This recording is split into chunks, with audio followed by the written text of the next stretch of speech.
If I were to tell you that a single sentence could change the entire direction of a child's life, would you believe me? Would you? Well, I didn't. Not until I was 8 years old, sitting in a classroom, unable to understand anything anyone said. I still remember the fluorescent lights, the smell of markers, the voice of my teacher saying, "Fiza, I don't think you'll do good enough here. I don't think you belong. Perhaps you should go and transfer to a school where they speak your mother tongue, or just go back to your home country." That was it. That was all she said.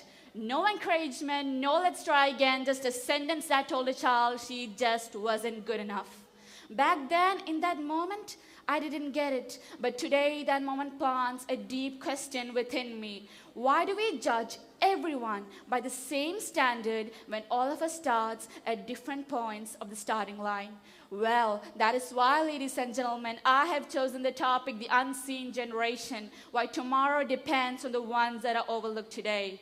So, shall I begin? Yes, I shall. Let's do this. We live in a world where talent is everywhere. It's universal, but opportunity?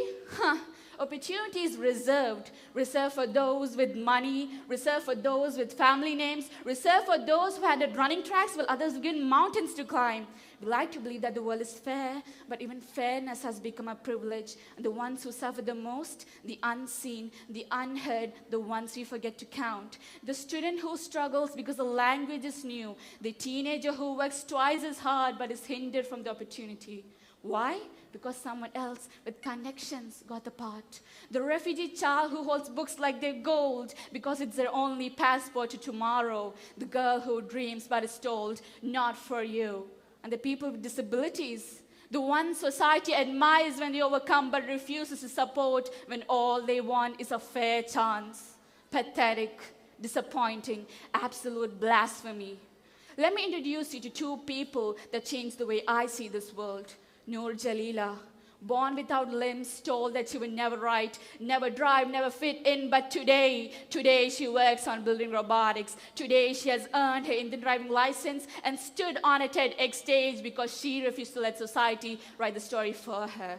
And then this Hiba, my senior, a sudden disease caused her hips and spine to weaken. Walking became a struggle, it became a battle, but she never gave up. She never gave up. Day by day, she kept on going. And today, she is preparing for NEET. Not because the world made it easy for her, but because she refused to stop dreaming. These are the people that society often overlooks, but once you finally see them, their courage, it shakes you, it breaks you, it forces you to ask how many brilliant minds do we lose just because the world couldn't afford to look at them. You know what makes me angry? Not anger that destroys, anger that transforms. It's when people who worked hard, sacrificed, shed blood, sweat, and tears loses the opportunity to someone who simply had money, who simply had a powerful background. It's when schools treat all their students the same way, as if life gave them all the same story. It's when the world calls inequality normal. This anger inside me, it burns, it builds, it forces me to fight for a tomorrow where every person, regardless of caste, creed, religion, gender, background, circumstance, language, have the opportunity to learn, grow, and contribute to the future that we are all anticipated for.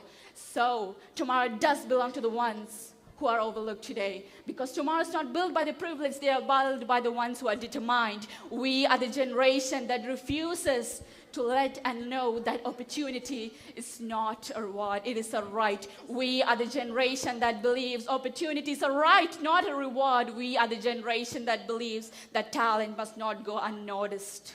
And if there's one sentence I want all of you to feel right here in your chest, it is this: the future is not built by the ones the world sees, but by the ones the world overlooks today. And to the teacher who said to me, perhaps you should go and transfer to a school where they speak your mother tongue, or just go back to your school where they speak your mother tongue.